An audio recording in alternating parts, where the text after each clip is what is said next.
Hello. അപ്പം hello guys, നമ്മൾ ഇന്ന് സ്കൂളിൽ പോയിട്ട് ഷോ ഇറക്കാൻ പറ്റിയ ഒരു ഐറ്റം ഞാൻ കാണിച്ചു തരാം. സ്കൂളിൽ പോയിട്ട് നമുക്ക് എങ്ങനെ വേണമെങ്കിലും ഷോ ഇറക്കാം ഗൈസ്. അതുപോലത്തെ 2 ഐറ്റംസാണ് ഗൈസ്. നമ്മൾ പിന്നെ മാത്സ് പീരീഡിലൊക്കെ നമുക്ക് മെയിൻ ആവാം ഗൈസ്.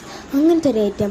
അതായത് നമ്മൾ നമ്മുടെ സ്കെയിൽ എടുക്കുന്നു. പിന്നെ ഗൈസ് A4 ഷീറ്റ് എടുക്കാൻ ആ ഒരു മനസ്സ് എനിക്ക് വരാത്തതുകൊണ്ട് ഞാൻ എൻ്റെ ഒരു ബുക്കിൻ്റെ പേജിൽ തന്നെ ഈ ഒരു സ്കെയിലിൻ്റെ ഷേപ്പ് നമ്മളിങ്ങനെ കറക്റ്റാക്കി ഡ്രോ ചെയ്യുക ഗൈസ്. സ്കെയിലിന് എത്ര വേണം എന്ന് വെച്ചാൽ കറക്റ്റാക്കി ഡ്രോ ചെയ്യുക. എന്നിട്ട് പേസ്റ്റൽ കളറോ അല്ലെങ്കിൽ സ്കെച്ചോ ബ്രഷ് പെന്നോ അങ്ങനെ എന്ത് വേണമെങ്കിലും നിങ്ങൾക്ക് യൂസ് ആക്കാം.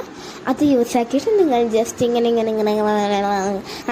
കളർ ചെയ്യാം. പിന്നെ ഗൈസ് ബ്രഷ് പെന്ന് യൂസ് ചെയ്യുമ്പോൾ നിങ്ങൾ ഒരേ ഷെയ്ഡിക്ക് തന്നെ കളർ ചെയ്യണം. ഇത് കണ്ടോ ഗൈസ്, ഇങ്ങനെ ഒരേ സ്ലാങ്ങിക്ക് തന്നെ കളർ ചെയ്യണം.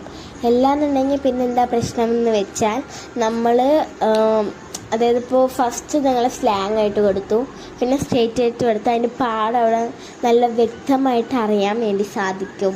സോ ഗൈസ്, നിങ്ങൾ കറക്റ്റായിട്ട് ഒരു ഡിറക്ഷൻ സ്റ്റാർട്ട് ചെയ്താൽ ആ ഒരു ഡിറക്ഷനിൽ തന്നെ നിങ്ങൾ ലാസ്റ്റ് വരെ കണ്ടിന്യൂ ചെയ്യണം. അപ്പോൾ ഇതേ ഗൈസ്, ഈ ഒരു അറ്റത്തെ ലവ് ചിഹ്നം നമുക്ക് ചെറുതായിട്ടൊരു ഇതായിരുന്നു. അതായത് ഞാൻ ഒരു കുഞ്ഞ് ഹാർട്ട് തന്നെയാണ് ഇട്ടത്, ബട്ട് ഇത്തിരി കൂടിപ്പോയി. അത് ഇത്തിരി കൂടിപ്പോയത് കൊണ്ട് ഞാൻ അതിന് ഇത്തിരിയും കൂടി വലുതാക്കി. അങ്ങനെ വലുതാക്കി അതൊരു ആപ്പിളിൻ്റെ പരുവത്തിലായി ഗൈസ്. പിന്നെ ശരി, അറ്റത്ത് 2 ഡിസൈനായിട്ട് ഇരുന്നോട്ടെ എന്ന് പറഞ്ഞിട്ട് ഞാൻ അതിനെ ഒരു ഇത്തിരി ഈ ഒരു എഡ്ജും കൂടി ഞാൻ അതേപോലെ തന്നെ സെറ്റാക്കി. പിന്നെ ഇത് ഗ്രീൻ കളർ ഏത് വേണമെങ്കിലും എടുക്കാം. ഞാൻ കുറേ ടെസ്റ്റ് ചെയ്തിട്ട് എനിക്ക് എന്നോട് മാച്ചായി തോന്നിയത് ഇതാണ്. സോ ഗൈസ്, ഞാൻ ഇതെടുത്തതേ ഉള്ളൂ. നിങ്ങൾ കളർ കോമ്പിനേഷൻ നിങ്ങൾക്ക് മാറ്റുമ്പോൾ അതിനോട് മാച്ച് ആവുന്നതിനനുസരിച്ചിട്ട് വേണം ഗൈസ് നിങ്ങൾ ഓരോന്ന് സെലക്ട് ചെയ്യാൻ. എനിക്കെന്തോ പർപ്പിളും പിങ്കും വേണം എന്ന് എന്തായാലും നിർബന്ധം ഉണ്ടായിരുന്നു.